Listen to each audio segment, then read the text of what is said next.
ఏరా అక్కడికి ఎందుకు పోయాడు? అక్కడికి నమస్కారం చేశారు. అసలు వాడు మ్యాటర్ గారు ఏమన్నారు? నేను ఎక్కడ కనపడితే అక్కడ దండం పెట్టమన్నారు.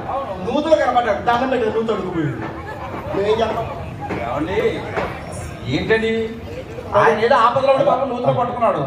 అక్కడ దండం పెట్టి నూతుడికి పంపించి కప్పల ఉప్పి దోమలో పైకి తేలాడు మాస్టర్ గారు. అయితే మన గొడవ ఇది, మా అబ్బాయి గొడవ అది. మరి అభిమన్యు గొడవ ఎలాంటిదిరా? అభిమన్యుడు ఆ విధంగా కాదు, దినదినాభివృద్ధిగా పెరిగి పెద్దవాళ్ళు గౌరవించేవాడు, అన్ని విషయాల్లో ముందుకు వెళుతున్నవాడు. ఎందుచేతంటే తల్లిదండ్రులు గౌరవించడంలో అభిమన్యుడు చూసి నేర్చుకోవాలి. వినాయకుడు చూసి నేర్చుకోకరా?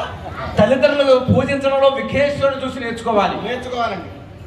ఎందుకంటే విఘ్నేశ్వరుడు యొక్క ఆధిపత్యం మరి పొందాలి అంటే ముల్లోకాలకు కూడా అధినాయకుడు ఎవరు అని దేవతలందరూ కూడా చర్చిస్తూ ఉండగా కుమార